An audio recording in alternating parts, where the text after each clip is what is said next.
Olá, como vai, meu amigo, minha amiga, meu irmão, minha irmã do Nisto Cremos? Seja bem-vindo, seja bem-vinda a mais um episódio. Já estamos no 23º episódio, 23ª crença de 28 que temos estudado aqui no Adventistas Rio e também no nosso canal PR Emanuel Gonçalves, Pastor Emanuel Gonçalves.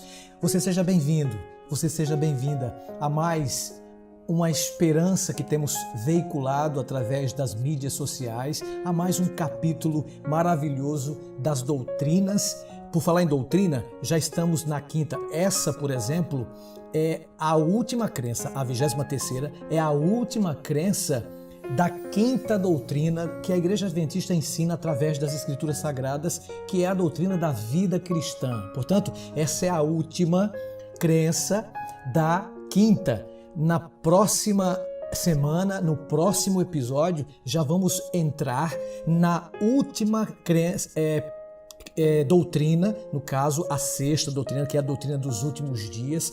Portanto, a 24ª crença que faz parte da última doutrina, de 6, que é a sexta doutrina que a igreja tem veiculado através das redes sociais. Seja muito bem-vindo, bem-vinda ao Nisto Cremos de hoje. Se você estiver no YouTube nos assistindo, por favor, vai lá e se inscreve no canal, ative o sino de notificações e deixe o seu like, isso mesmo, seu joinha, para que outras pessoas tenham também o privilégio que você está tendo de estudar a palavra do Senhor. Para tanto, já está em minhas mãos a Santa Bíblia. Eu peço que você, onde estiver e se puder, feche seus olhos e ore comigo. Pai do céu, muito obrigado, Senhor, por mais um episódio do Nisto Cremos. Que a tua graça possa ser derramada sobre cada internauta, cada estudante da tua palavra, estudioso das Escrituras, que todos possamos ser iluminados para que compreendamos a tua inspiração. Fica com cada um de nós neste momento, pois te rogamos agradecidos em nome de Jesus. Amém.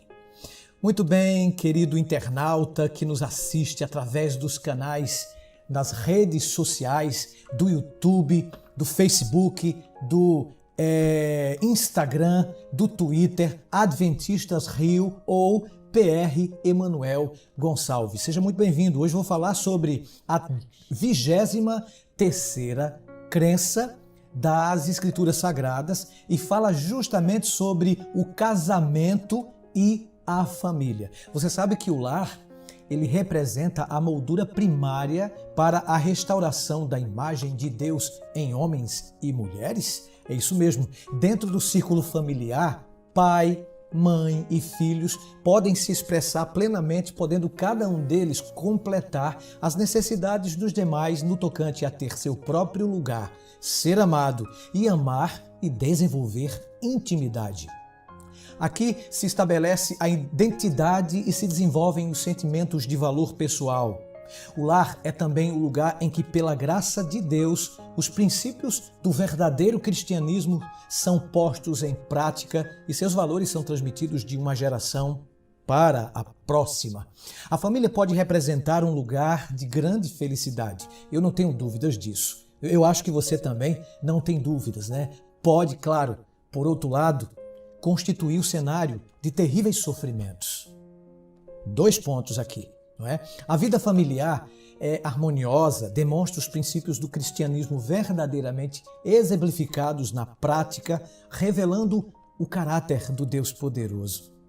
Desgraçadamente, enfim, a manifestação dessas características é sobremodo rara nos lares modernos. Ao contrário, muitas famílias demonstram os pensamentos e intenções do coração humano, egoísta, discussões, rebeldia, rivalidade, ira, indecência e mesmo crueldade. Entendamos, porém, que essas características não constituem parte do plano original de Deus. O próprio Jesus Cristo disse: não foi assim desde o princípio. Mateus 19, versículo 8. Nós encontramos duas relíquias, de fato, sagradas que Deus concedeu originalmente à família humana, né? essas duas relíquias foram destinadas, né, à alegria maravilhosa do ser humano. Existem duas relíquias que Deus deu de fato para a humanidade. A primeira foi a família, que foi criada no sexto dia, né, quando Deus criou Adão e de sua costela, como estudamos, né, logo no início do Cremos, pegou uma de suas costelas e transformou-a numa mulher, na sua companheira. A primeira relíquia, então, antes do pecado entrar no planeta, foi a família. E a segunda relíquia foi logo em seguida que eles foram criados e descansaram. E essa alegria do repouso fez com que a família pudesse encontrar-se com Deus semanalmente, e hoje nós ainda praticamos esta relíquia, que é o sábado do Senhor, o sétimo dia da semana, porque foi santificado, né, foi abençoado, foi descansado, e Deus instituiu também a família na mesma semana da criação. Independentes do tempo, lugar e cultura, Deus colocou o sábado para a família. Hoje, outra instituição, duas instituições, graças a Deus, formadas por Deus, sagradas. O estabelecimento dessas duas instituições representou o coroamento da criação divina aqui na Terra. São o ápice, o melhor dos dons excelentes que Deus concedeu à humanidade na criação do mundo. Ao estabelecer o sábado, Deus reservou ao ser humano o tempo necessário ao repouso e à renovação, tempo de comunhão com o próprio Deus, com Ele, é claro. Ao formar a primeira família, Ele estabeleceu a unidade social básica da humanidade, dando-lhe um senso de pertinência e provendo-lhe a oportunidade de desenvolver pessoas habilitadas para o serviço a Deus e aos outros seres humanos. Gênesis capítulo 1, versículos 26 e 27 descreve justamente a divina criação dos seres humanos que deveriam habitar a terra. Olha o que diz a Bíblia.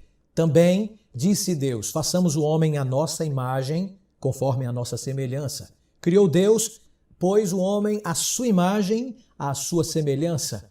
Deus os criou, homem e mulher. Aqui o termo homem é usado tanto em hebraico quanto em português, no sentido genérico, conforme ocorre mais de 500 vezes no Antigo Testamento.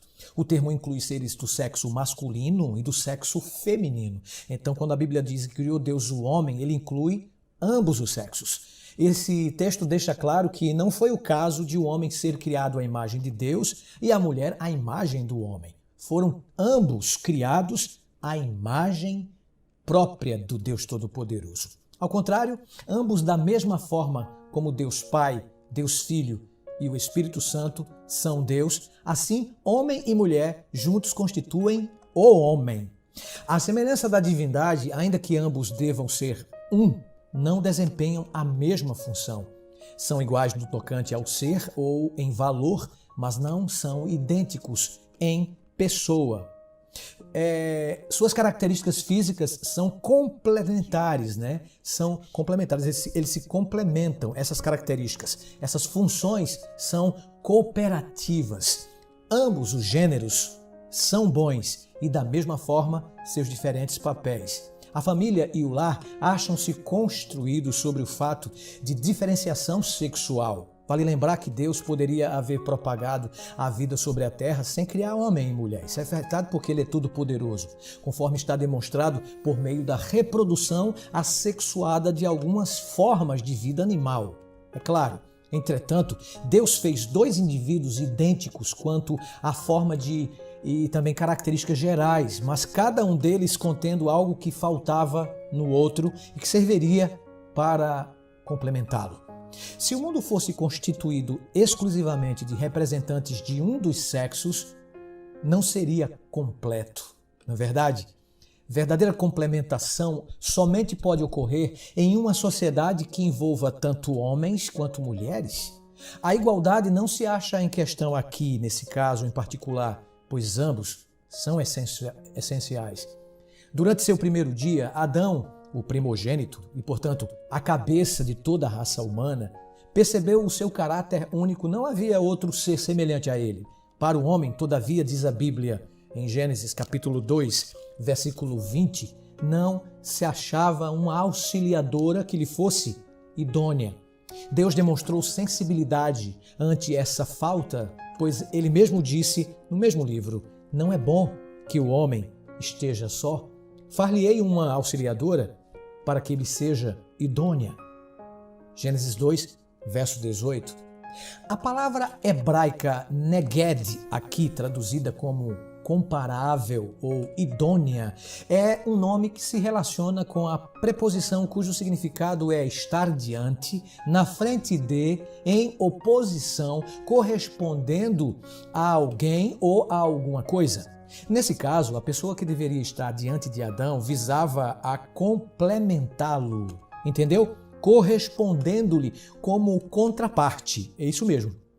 Foi assim que Deus fez cair pesado sono sobre o homem, de acordo com Gênesis, e este adormeceu, tomou uma de suas costelas e fechou o lugar com carne. E a costela, diz a Bíblia, que o Senhor tomara, mais ou menos aqui em Gênesis, capítulo 2, versos 21 e 22, aquela costela que Deus tomara do homem, transformou-a, nesses seguintes termos, diz o Gênesis, diz o próprio Moisés, transformou-a, aquela costela, numa mulher. E ao despertar, Adão reconheceu imediatamente o íntimo e estreito relacionamento que esse ato específico de criação tornara possível. Ele exclamou, olha que declaração apaixonante, gente. Esta, afinal, é osso dos meus ossos e carne da minha carne. Chamar-se-á varoa, porquanto do varão foi tomado, ou tomada. Gênesis 2, verso 23. Isso tem uma referência lá no Novo Testamento, em 1 Coríntios 11, verso 8. O apóstolo Paulo faz essa menção de Moisés, de Gênesis 2. A partir da diversidade entre homem e mulher, Deus trouxe ordem, Deus trouxe unidade, amigo.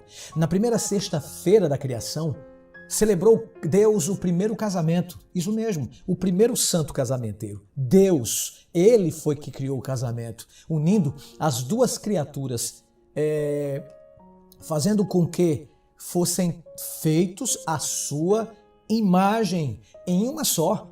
O matrimônio se tornou então o alicerce da família, o fundamento da própria sociedade desde o seu início. As Escrituras descrevem o casamento como um ato decisivo, tanto de separação quanto de união. Olha o que diz o próprio Moisés em Gênesis 2, verso 24. Por isso deixa o homem pai e mãe e una-se a sua mulher, tornando-se os dois uma só carne. Repito, Gênesis 2, verso 24. Para o sucesso do relacionamento matrimonial, é vital que os relacionamentos primários anteriores sejam deixados. O relacionamento matrimonial deve sobrepujar aquele que existe entre pais e filhos. É nesse sentido, quando alguém deixa o relacionamento com os pais, habilita-se então a união com seu cônjuge. Sem esse processo, não existe fundamento seguro para o matrimônio, correto? O termo hebraico traduzido por unir-se aqui provém de uma palavra que significa amarrar-se, firmar, juntar, manter em união. Pode compreender isso. Isso significa unir-se. Como substantivo, pode ele também ser usado no sentido de estar soldado, de acordo com Isaías 41, verso 7. A intimidade e a força desse vínculo ilustram a natureza do vínculo do matrimônio, amigo, amiga que nos assiste através das redes sociais, do Nisto Cremos, do Adventistas Rio ou do PR Emanuel Gonçalves. Qualquer tentativa para romper essa união prejudicará os indivíduos tão intimamente vinculados. Que esse vínculo humano é muito estreito torna-se claro pelo fato de que o mesmo verbo é usado para representar o vínculo existente entre Deus e seu povo. Olha o que diz o profeta, né? O profeta semelhante ao Senhor em Deuteronômio capítulo 10, o próprio Moisés. Ao Senhor teu Deus temerás, a Ele servirás, a Ele te chegarás e pelo seu nome jurarás. Deuteronômio 10, verso 20. Nas Escrituras, esse compromisso, essa promessa pela qual o casal se une inteiramente é mencionado como um concerto, termo utilizado para os mais solenes comprometimentos, comprometedores acordos conhecidos na palavra de Deus. a relação existente entre esposo e esposa deve pautar-se pelo eterno concerto de Deus com seu povo, a igreja.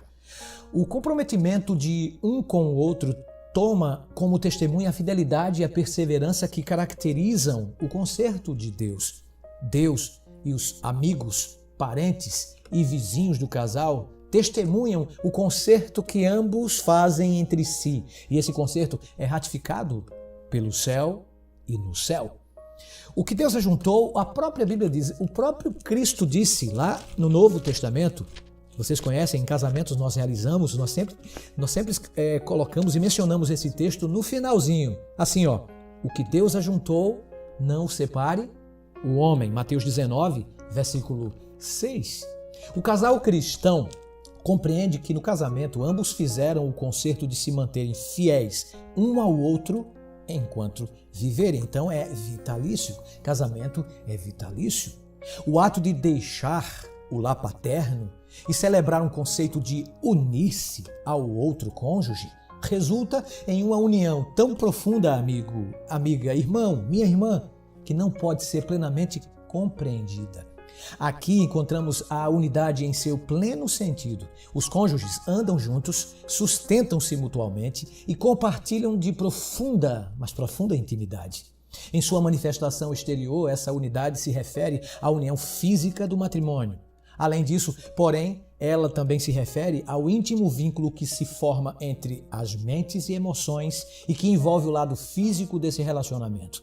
Referindo-se então ao relacionamento que mantém com o seu povo, Deus, ele pergunta no livro de Amós: andarão dois juntos se não estiverem de acordo? Amós 3, verso 3.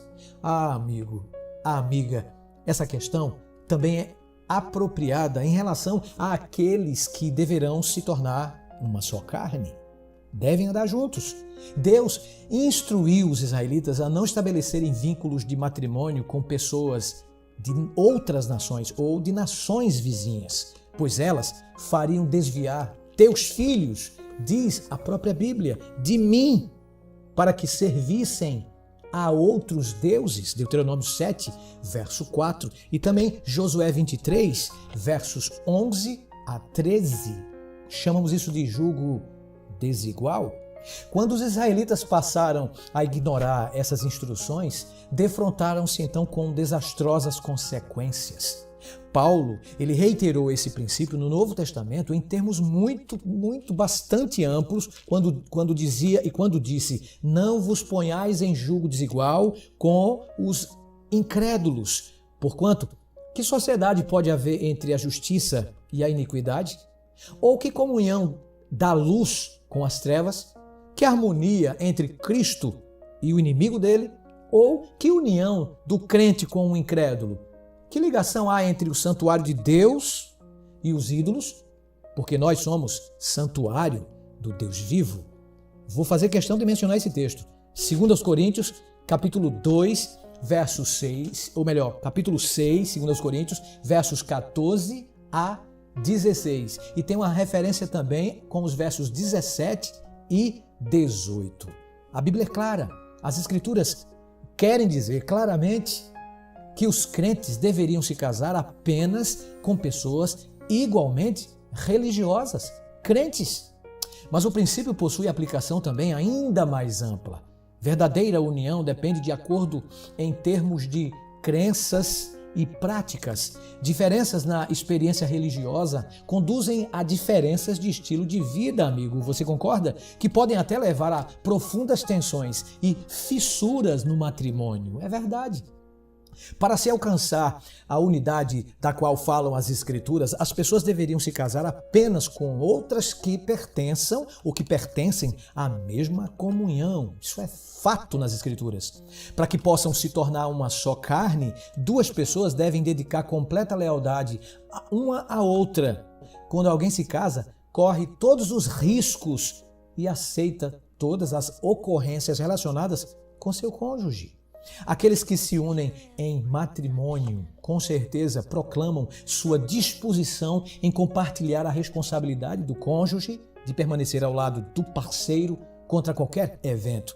O casamento requer aquela espécie de amor ativo e persistente que não desiste com facilidade. Entendeu, internauta? Entendeu, amigo ouvinte do Nisto Cremos? Internauta que assiste todas as terças? Olha, preste bem atenção.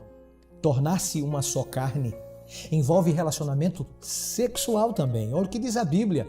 Coabitou, olha só, o homem com Eva no Antigo Testamento, sua mulher, Gênesis 4, verso 1, e esta concebeu.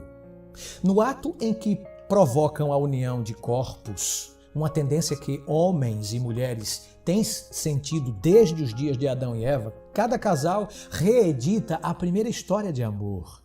É muito romântico isso. O ato de intimidade sexual é a união física mais próxima possível. Ela representa a proximidade emocional e espiritual que o casal pode igualmente desenvolver.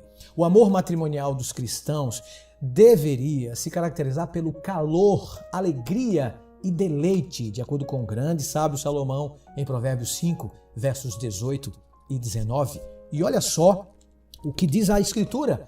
Digno de honra entre todos seja o matrimônio, bem como o leito sem mácula. Hebreus 13, versículo 4. As Escrituras nos ensinam, amigo, amiga, meu irmão, minha irmãzinha, claramente que a deleitosa expressão sexual de amor entre marido e esposa constitui plano de Deus. Portanto, o sexo foi estabelecido antes do casamento. É santo e pode ser compartilhado, pode ser vivenciado, pode ser praticado entre pessoas, homem e mulher, dentro, evidentemente, no contexto do casamento. O casamento é uma experiência fantástica, conforme salienta o autor do livro de Hebreus, sem mácula, essa instituição sagrada, o relacionamento sexual não pecaminoso, não poluído. Os efeitos da queda, entretanto, sobre o matrimônio, por exemplo, teve uma distorção do reflexo humano da imagem de Deus. Isso foi causado pelo pecado, claro. E isso exerceu seus efeitos sobre o matrimônio tão certamente como o faz ou fez em relação a todas as demais áreas da experiência do ser humano. Interesses próprios introduziram-se depois que o pecado entrou no planeta, onde antes reinara perfeito amor e unidade. O egoísmo é o motivador primário de todos aqueles que não são impelidos pelo amor de Cristo. Opondo-se a todos os princípios da entrega e serviço altruísta e disposição para dar que o Evangelho representa, é o egoísmo o denominador comum de todo fracasso cristão. Pela desobediência, Adão e Eva violaram o propósito de sua própria criação. Antes do pecado, haviam eles vivido em contato direto com Deus. Aí depois, em vez de se dirigirem alegremente a Ele, esconderam-se dele, temerosos, tentando ocultar a verdade a respeito de si próprios e negando qualquer responsabilidade por suas ações. Possuídos então de um senso de profunda culpa que as realizações fizeram, que sua própria ação realizou, não conseguiram apagar. Não podiam enfrentar o olhar de Deus e dos santos anjos. Desde então, essa evasão e autojustificadora negação tem constituído o modelo comum de relacionamento humano com seu próprio Criador. Após o pecado, Deus disse à mulher: o teu desejo será para o teu marido e ele te governará. Gênesis 3, verso 16. Deus pretendia que esse princípio, que não alterou a igualdade básica entre homem e mulher, beneficiasse tanto o primeiro par quanto todos os que se casassem daí por diante. Desde então, a dominação por meio do poder, da manipulação e da destruição da individualidade tem caracterizado o matrimônio ao longo dos séculos. A centralização em si mesmo tem feito reduzir-se grandemente a aceitação e apreço de um pelo outro. A prática segundo a qual um dos cônjuges mantém vários consortes é contrária à singularidade da união que Deus estabeleceu no primeiro matrimônio, lá no Éden.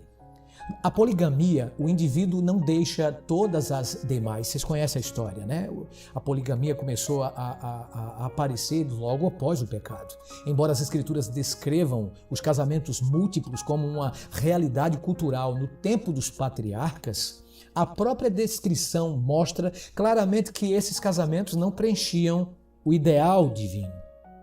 Portanto, a poligamia não foi intuito de Deus, não é propósito divino, nunca foi e nunca será. Assim, o casamento monogâmico provê aos cônjuges o senso de que pertencem um ao outro e este fortalece sua intimidade e vinculação. Eles compreendem que seu relacionamento é único e que nenhuma outra pessoa pode compartilhar daquilo que eles compartilham. A relação monogâmica reflete de modo mais claro o relacionamento entre Cristo e sua igreja e entre os indivíduos e o seu próprio Deus. O moderno modo de pensar e proceder faz pouco caso do compromisso pelo qual ambos os cônjuges devem manter fidelidade sexual um ao outro até a morte. Mas as Escrituras, a Bíblia Sagrada, caracteriza como pecado qualquer relação sexual praticada fora ou antes do casamento. O 7º mandamento permanece válido, amigo, amiga, e sem alteração quando diz: não cometerás adultério. Êxodo capítulo 20, versículo 14. Não são apresentadas aqui razões qualificativas ou desqualificativas. Esse mandamento que diz não adulterarás ou não cometerás adultério é o princípio que preserva zelosamente a relação matrimonial. Pecado não é apenas o ato exterior, ao contrário, é também uma questão do coração, que alcança profundidade os domínios do pensamento. Se a fonte estiver contaminada, não poderão ser limpos os rios. Jesus percebeu que das reservas íntimas da mente proviam as motivações do comportamento humano, afirmando que do coração, ele disse, procedem os maus desígnios, homicídios, adultérios, prostituição, furtos, falsos testemunhos e blasfêmias. Mateus 15, 19. Aí dentro dessa linha, amigo ouvinte e amigo do Nisto Cremos, dessa linha de pensamento, esboçou o próprio Cristo o ato de infidelidade praticado no nível de pensamentos e emoções. Olha o que ele disse no Novo Testamento, o próprio Jesus. Ouvistes o que foi dito? Não adulterarás. Eu, porém, vos digo, olha só, qualquer que olhar para uma mulher com intenção impura, no coração já a adulterou com ela. Mateus 5, 27 e 28. Jesus foi mais forte que Moisés, você não acha? Toda uma indústria se desenvolveu a fim de capitalizar a perversão da imaginação, amigo. Pense nisso. Os filmes de pornografia, os livros sensuais que a indústria produz não podem encontrar lugar na vida do cristão verdadeiro.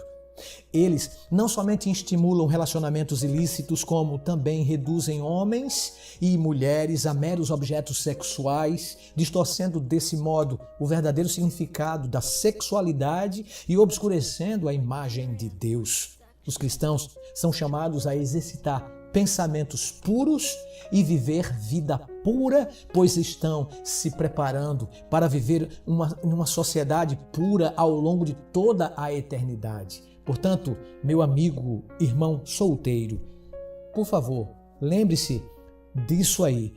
É pecado, é egoísmo de sua parte, não é? Praticar a masturbação, por exemplo. A Bíblia ensina isso. E nós aprendemos isso aqui também no Nisto Cremos, que ratifica o que diz as Escrituras. Agora falo para o casal também, o amigo que é casado, a amiga que é casada, que está me ouvindo, que está me assistindo. Cuidado. Cuidado com a pornografia. Tem escravizado milhões e milhões de pessoas, inclusive cristãos, são viciados diariamente nessas imagens sensuais, sexuais ilícitas, nesses filmes e etc. Sobre o divórcio, já que estamos falando em família, em casamento, né, e matrimônio, e família e casamento, uma declaração de Jesus resume muito bem o que a Bíblia tem a dizer no tocante ao divórcio. Olha o que Deus diz. O que Deus ajuntou, não separe o homem. Mateus 19, 6, Marcos 10, versos 7 a 9. Portanto, o matrimônio é sagrado porque Deus o consagrou. Em última análise, é Deus quem une marido e mulher e não meramente palavras humanas ou ato sexual. Portanto, foi Ele quem selou essa união. A compreensão cristã do divórcio e do novo casamento, portanto, deve basear-se no terreno firme das Escrituras, não nas palavras dos seres humanos.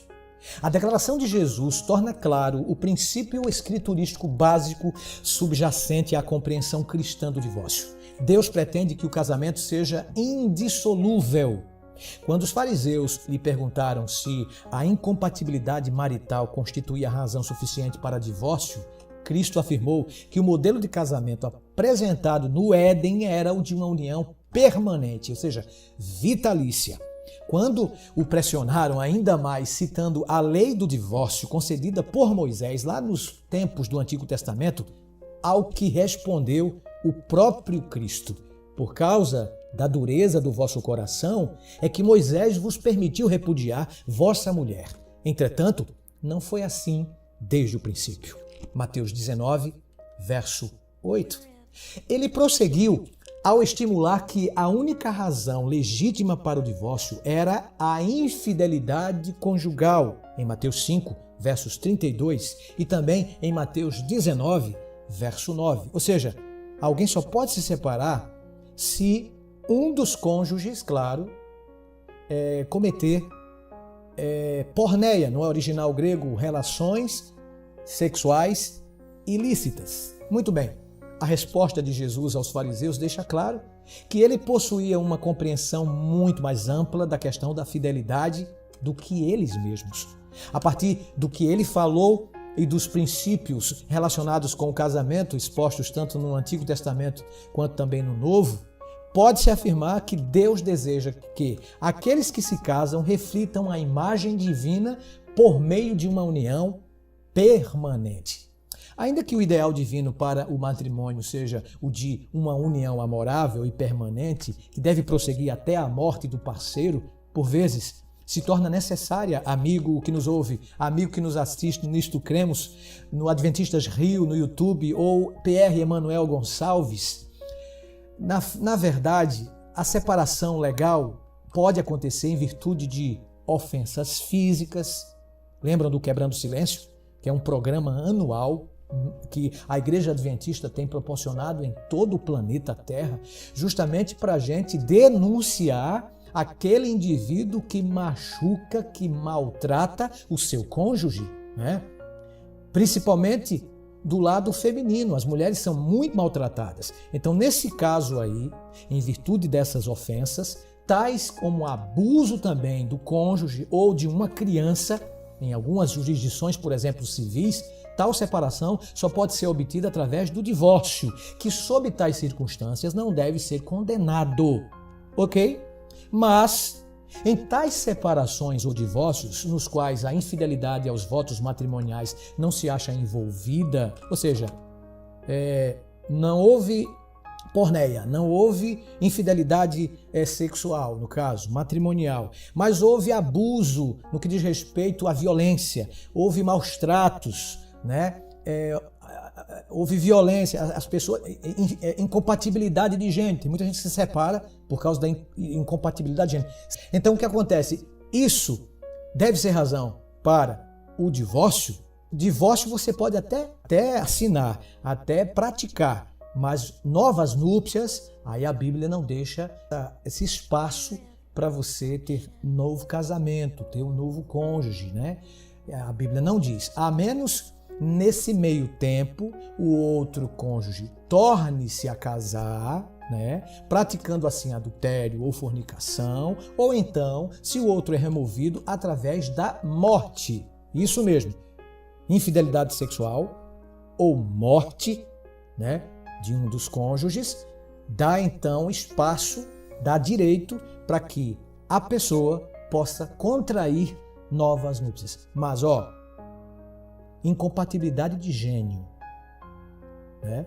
Violência doméstica, e etc., não dão espaço para você ter novas núpcias. Você pode até se separar até para preservar a sua integridade física, emocional também, moral, tá? Mas novas núpcias, somente o que diz o Senhor, ou morte do cônjuge ou infidelidade. Deus, amigo, amiga, criou homem e mulher para serem diferentes um do outro, é verdade. Entro agora no gênero, né? Esse assunto ele é muito amplo, viu, gente? Aqui é apenas um resumo desta crença. E ainda assim se complementam, né? Ao assim criá-los, Deus orientou os seus sentimentos sexuais em direção ao sexo oposto. Então foi Deus que criou o homem macho, a mulher fêmea. Deus é que criou o sexo. Nós não temos opção, nós não temos escolha para escolher o sexo, tá? Eu deixei bem claro aqui, a Bíblia é que nos deu orientação. Deus orientou. E quando nós nascemos, já nascemos com um sexo, ou macho ou fêmea.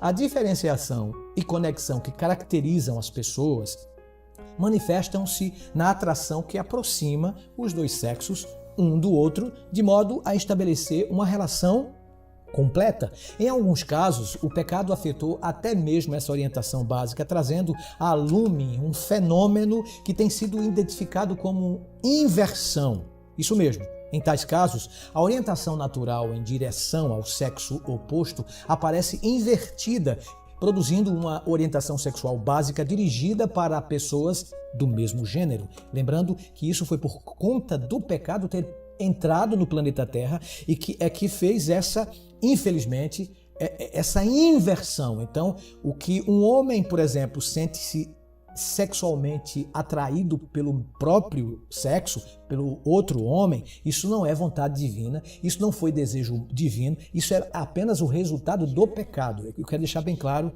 que isso aí, homem, foi escolha do próprio Criador e nós não temos o direito de escolher, como já falei, o nosso sexo. Mas quando sentimos essa atração, pode ter certeza, pedimos a Deus e temos que entrar em contato direto com Deus para que Deus tire isso de nós, porque não foi Ele que colocou, então foi o pecado que está nesse planeta, fez com que acontecesse essa inversão de desejos. As Escrituras condenam essas práticas, que chamamos de práticas homossexuais, em termos fortemente negativos. Gênesis 19, versos 4 a 10, Judas 7, 8, Levítico 18, versos 22, Levítico 20, verso 13. O próprio Paulo diz em Romanos, capítulo 1, 26 a 28. Ele diz também em 1 Timóteo 1, versos 8 a 10. Essas são práticas que produzem séria distorção da imagem de Deus sobre homens e mulheres. Eu não estou aqui ofendendo quem quer que seja, eu só quero aqui apenas mostrar o assim diz a Bíblia, a palavra de Deus, e nisto nós acreditamos. Uma vez que todos pecaram, diz o apóstolo, e carecem da glória de Deus, em Romanos 3, verso 23, os cristãos devem tratar com vistas à redenção daqueles que são afligidos por esta distorção. Então, nós não somos homofóbicos, apenas declaramos que a Bíblia é contra a prática da homossexualidade e que, portanto, isso é uma distorção que veio após o pecado. Os cristãos procurarão refletir a atitude de Cristo manifestada para com a mulher apanhada em adultério. Lembram daquele caso? Nem eu, disse o próprio Cristo, tampouco te condeno. Vai, e o que foi que ele continua dizendo? E não peques, mas João 8, verso 11, ele falou isso para a mulher adúltera. Não apenas os que possuem tendências homossexuais, mas todas as pessoas que se encontram presas a comportamentos ou relações que causam ansiedade, causam vergonha, sentimento de culpa. Essas pessoas necessitam do ouvido cheio de simpatia de um conselheiro cristão, treinado e experiente, amigo, amiga. Nenhum comportamento está além do alcance da restauradora graça de Deus. Mas aqueles casais cristãos que decidem trazer filhos ao mundo, agora falo de natalidade, têm ainda sobre si a obrigação de conduzir seus filhos no caminho e na admoestação do Senhor. Concorda? Antes que o casal se envolva efetivamente na procriação, deve considerar o ideal divino para a família.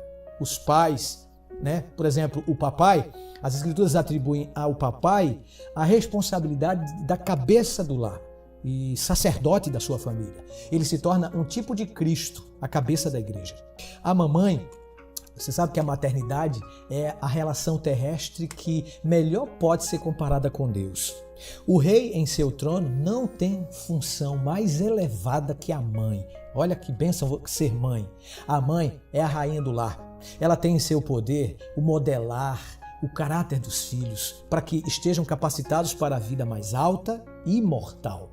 Um anjo não desejaria missão mais elevada, pois em fazendo sua obra, ela está realizando serviço para Deus. Olha só, mamãe, que bênção ser mãe. Você que está me ouvindo que é mãe, compreenda ela, mamãe, somente o tão elevado caráter de sua tarefa e isto lhe inspirará coragem. Que sua obra, mamãe, é para o tempo e para a eternidade. Agora me dirijo a vocês, filhos. Depois de suas responsabilidades para com o Senhor e com o outro cônjuge, não tem os pais maior responsabilidade que em relação às crianças que trouxeram ao mundo. Tem pai que só coloca o filho no mundo e abandona. Tem mãe que só é mãe na hora de gerar e depois abandona o filho. Devem os pais colocar os interesses dos filhos acima de sua própria promoção e conforto. Eu sou pai e eu sei o que eu faço para com o meu filho que eu tenho, para os meus filhos, né? Então, eu como pai, eu devo fazer o que eu tiver ao meu alcance para dirigir meus filhos, para que sejam, acima de tudo, tementes a Deus e possam representar muito bem o Papai do Céu quando eles um dia contraírem família, né? É interessante que tem alguns pais que não estão nem aí para os filhos, né? Então, nossos filhos estão acima de nossa promoção, estão acima do nosso conforto. A gente tem que criá-los primeiro para este planeta e para o porvir. As crianças não escolheram vir. Papai, você que está me ouvindo agora, mamãe, as crianças não escolheram vir ao planeta e devem ser-lhes concedidas as melhores oportunidades para começar bem na vida, uma vez que as influências pré-natais afetam vitalmente a saúde espiritual, mental, física desse novo ser, dessa nova criaturinha. O esforço de promover o bem-estar das crianças, pai, mãe, deveria começar muito antes do nascimento delas. Esse amor dos pais deveria ser incondicional, é verdade, e disposto ao sacrifício. Mesmo que ele jamais venha a ser plenamente retribuído, as crianças precisam recebê-lo a fim de poderem desenvolver boa autoimagem e saúde emocional por toda a vida. Crianças que têm necessidade de se esforçar para obter o amor ou que se sentem rejeitadas e sem importância, tentarão obter amor de seus pais por meio do comportamento indesejado, o qual se torna arraigado e habitual. Crianças que sentem, de fato, certeza do amor de seus pais, o estenderão a outras pessoas. Membros da congregação participam do desenvolvimento social e espiritual de seus pequenos, pois estes são também filhos de Deus, lembre-se disso, e membros do corpo de Cristo. Os ensinamentos espirituais que os pais praticam representam um processo constante que avança para cada fase da vida das crianças. Estas palavras que hoje, olha o que diz o próprio Deus através do grande profeta. Te ordeno, estarão no teu coração, disse Deus a Moisés. Tu as inculcarás a teus filhos, não é? E delas falarás assentado em tua casa, e andando pelo caminho, e ao deitar-te e ao levantar-te. Também as atarás como sinal na tua mão, e te serão por frontal entre os teus olhos. E as escreverás nos umbrais de tua casa e nas tuas portas. Deuteronômio 6, versos 6 a 9. Olha o que o próprio Salomão, no Antigo Testamento, disse através do Espírito Santo. Claro, o Espírito Santo usou dizendo, ensina, olha só que texto, a criança no caminho em que deve andar. Por quê? Ainda quando for velho, não se desviará dele. Provérbios 22, versículo 6. O que isso, amigo ouvinte do Nisto Cremos, significa? Disciplina implica muito mais que apenas punição. A punição usualmente lida com o passado, ao passo que a disciplina contempla o futuro. A disciplina é um processo de discipulado em que a criança é o aprendiz dos pais no tocante a treinamento, orientação e exemplo. Significa ensinar princípios importantes tais como lealdade, verdade, justiça, coerência, paciência, ordem, misericórdia, generosidade e trabalho. É no lar, com todas as interações que ocorrem entre pessoas do sexo masculino e feminino e que constituem todo o sistema familiar, que a criança aprende a agir como homem ou mulher no contexto da sociedade. Os últimos versículos do Antigo Testamento são uma profecia daquilo que ocorrerá antes do retorno do Senhor. Olha que profecia. Eis que eu vos envio o profeta Elias, o enviarei, antes que venha o grande e terrível dia do Senhor. Ele converterá o coração dos pais aos filhos e o coração dos filhos aos seus pais. Malaquias 4, 5 e 6. Enquanto várias forças da atualidade tentam dispensar os membros da família, Deus a convoca para uma reunião, resolidificação, um retorno, uma restauração. Aquelas famílias que responderem a seu chamado possuirão um poder que revelará o genuíno cristianismo. A igreja que for constituída de tais famílias crescerá. Seus jovens não a abandonarão. Ela retratará perante o mundo um quadro nítido de Deus, um quadro poderoso de Deus, amigo. Ouça essa linda música e peça ao Deus Todo-Poderoso que o seu lar seja um pedaço do céu aqui na terra, que ele seja o coração deste lar.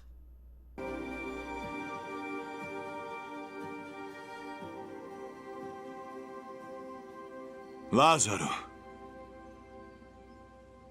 sai para fora.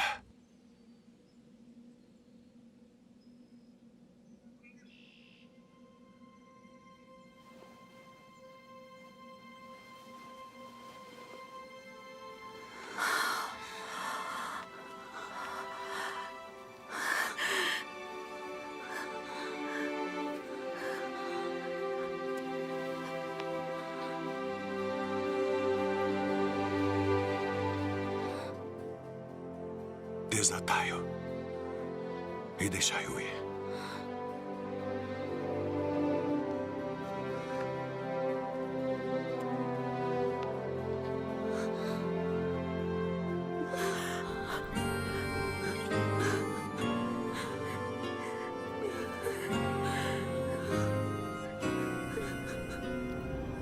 Quando eu era pequenino, tinha medo de trovão, mas meu pai me acalmava, me cantando uma canção. Mas o tempo leva tudo e a canção levou embora. Mesmo grande eu sinto medo, pois sou eu um pai agora. Outro dia eu chorei ao ouvir meu pai cantar. Entoou minha canção pro meu filho descansar. Ó Jesus, meu Pai querido, vem salvar meu doce lar. Nele tenho aprendido como é bom poder te amar. Meu Jesus, tu és amigo, sei que és o meu irmão, mas que sejas mais que tudo do meu lar, o coração.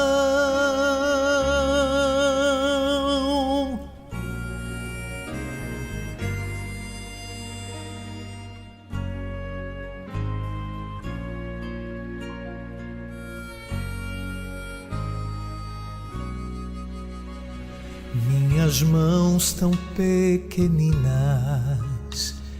Foi mamãe que ajuntou, me ensinando com carinho uma prece ao Senhor.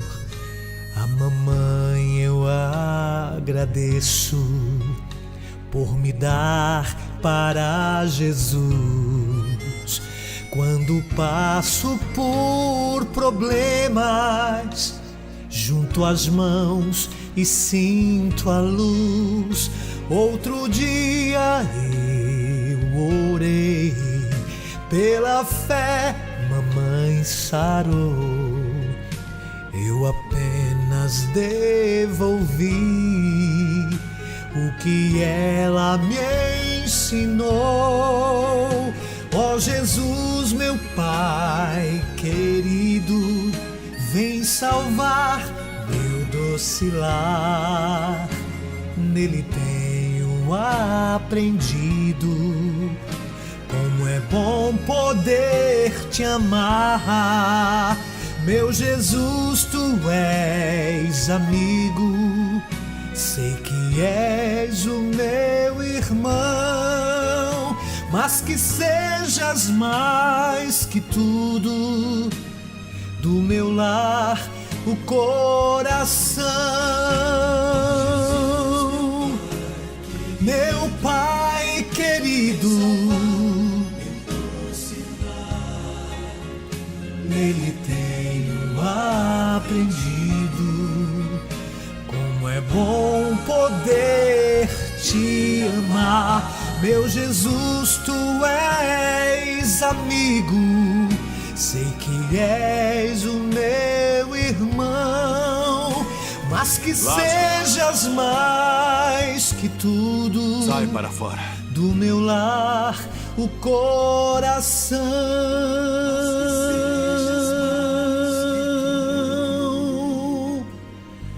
Do meu lar, o coração.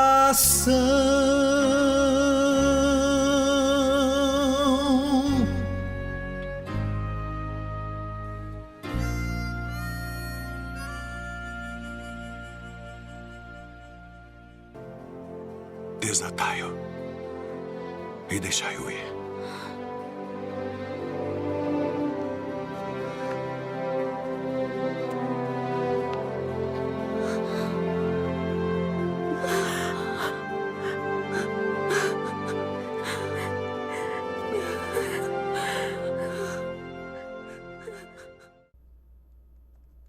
Ó amigo, que Deus seja o coração da sua casa, que Ele esteja abençoando cada dia o seu matrimônio, a sua família. Se puder, onde estiver, feche seus olhos e ore comigo. Pai querido, que a Tua bênção seja derramada sobre as famílias de todos os internautas que nos assistem através das plataformas digitais, através do Misto Cremos, no Adventistas Rio, no PR Emanuel Gonçalves. Que a Tua bênção esteja sobre todas essas famílias e que, de fato, cada família aqui seja um pedaço do céu aqui na terra. Abençoe cada um de nós, nos dê a Tua paz e a Tua graça, em nome de Jesus. Amém. Amigo, amiga, o casamento foi divinamente estabelecido no Éden e confirmado por Jesus como união vitalícia entre um homem e uma mulher em amoroso companheirismo. Para o cristão, o compromisso matrimonial é com Deus, bem como com o cônjuge. E só deve ser assumido entre um homem e uma mulher que partilham da mesma fé. Mútuo amor, honra, respeito e responsabilidade constituem a estrutura dessa relação, a qual deve refletir o amor, a santidade, a intimidade e a constância da relação entre Cristo e sua igreja. No tocante ao divórcio, Jesus ensinou que a pessoa que se divorcia do cônjuge, a não ser por causa de fornicação, e se casa com outro, comete adultério. Conquanto algumas relações de família fiquem aquém do ideal, um homem e uma mulher que se dedicam inteiramente um ao outro em Cristo por meio do casamento, podem alcançar amorosa unidade por meio da orientação do Espírito e a instrução da igreja. Deus abençoa a família e deseja que seus membros ajudem um ao outro a alcançar completa maturidade. O aumento da intimidade familiar é uma das características da mensagem final do Evangelho. Os pais devem educar os seus filhos a amar o Senhor e a obedecer-lhe. Por seu exemplo e suas palavras, devem ensinar-lhes que Cristo é um guia terno, amoroso e cuidadoso que deseja que eles se tornem membros do seu corpo, a família de Deus, que é formada tanto por solteiros quanto por casados. Nisto cremos. Ó família, que Deus abençoe você. Até o nosso próximo encontro.